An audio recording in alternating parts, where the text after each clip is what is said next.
Hi, I am Dr. Bonnie Clipper, the Chief Clinical Officer at Wambi. Today, I am here with Julia Geer, seasoned healthcare technology executive focused on innovation and has experience launching first-in-class technologies. And additionally, she has extensive training on the neuroscience of self-regulation and emotional balance, which is applicable to leadership and well-being. Julia, thank you for taking the time to be with me today. Bonnie, thank you for having me. It's very exciting. And Julia, our world continues to rapidly change, and as leaders, people often look to us for guidance. What thoughts and insights can you share on how we can positively impact our communities and make the world a better place? Oh, thanks, Bonnie. Big question with hopefully some helpful answers. We continue to live in, even before the global health pandemic, and especially now here in California with all our wildfires, we have a volatile, uncertain, complex, and ambiguous world that we are constantly trying to navigate. And decisions that were difficult before are even more difficult today with all the additional stress and trauma that we're all facing. And it really doesn't matter what industry you're in, you are experiencing stress like you have never experienced before. And as leaders, especially, we are looking on how to make decisions. We're looking out for the well-being of our employees. We're thinking about how to engage them in this new world where many of them have transitioned to working from home. Timely now is the start of the new school year and the major, massive changes that are going on there. And then, of course, our frontline workers are still experiencing a massive global health pandemic that in the US we do not have control of yet. And that trauma just continues to pile on day after day after day. And what happens to our nervous system when we are overwhelmed with all these external stressors is that it kind of depletes the gas tank, one little bit at a time. Each stressor that comes in sort of chips away and chips away and chips away at it. And so I have really two things that can really help. The first is developing some self-compassion and admitting that what we're going through right now is hard. It is hard. We are suffering. You yourself are suffering. People around you are suffering.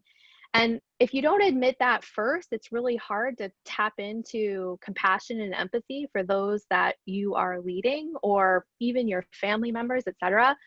And Dr. Kristen Neff is the lead researcher on that. She has some wonderful practices, specifically the self-compassion break, which is just a really simple 3 to 5 minute practice that you can kind of go inside, admit that you're experiencing suffering, that it's okay, and tap into your own compassion and then move on from there. So self-compassion is big, and that can really stop that depletion of resources internally to happen, because compassion really is a renewable resource as long as you can tap into it.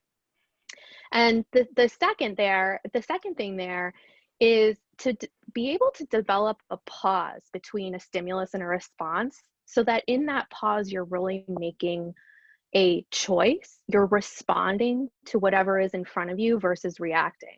Because when we go into that reaction mode, it's just sort of autopilot and we're not present to what's in front of us. We are not grounded and tapped into making decisions in all parts of our being. We're just sort of reacting to that.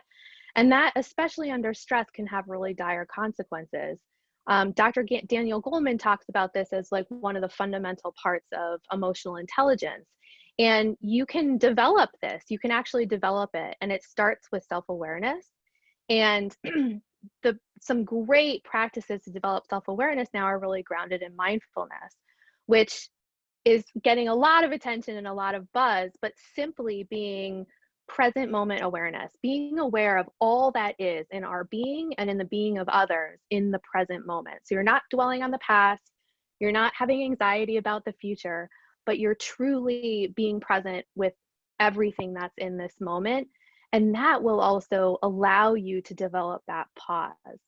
So there's a great you know, a lot of people think that you have to go on a retreat or on a mountaintop to really develop those practices, but there are many that you can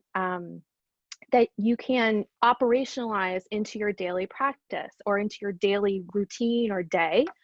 One of them is a minute to arrive in a meeting. So when everyone's coming into the meeting, just taking 1 minute before you start to settle in and become present.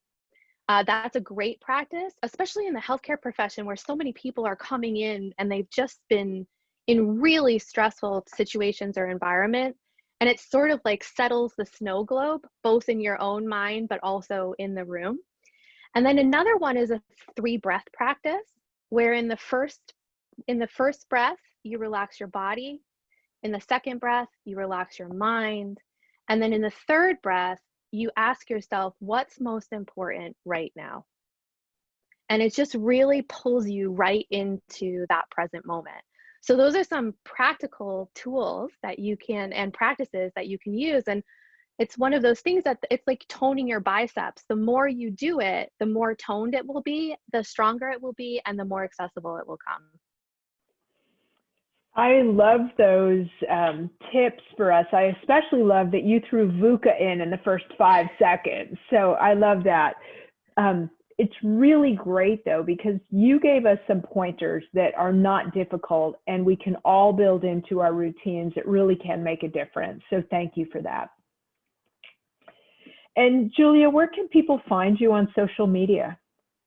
Sure. So people can find me on LinkedIn. I am on LinkedIn, Julia Geer, and you can also find a great resource, gearshift.com. So on Instagram, it's Gearshift, GEERSHIFT Inc. on Instagram, and you will also find the website www.gearshift.com. Awesome. Thank you so much. And I am Dr. Bonnie Clipper, and remember, at Wambi, moments move us.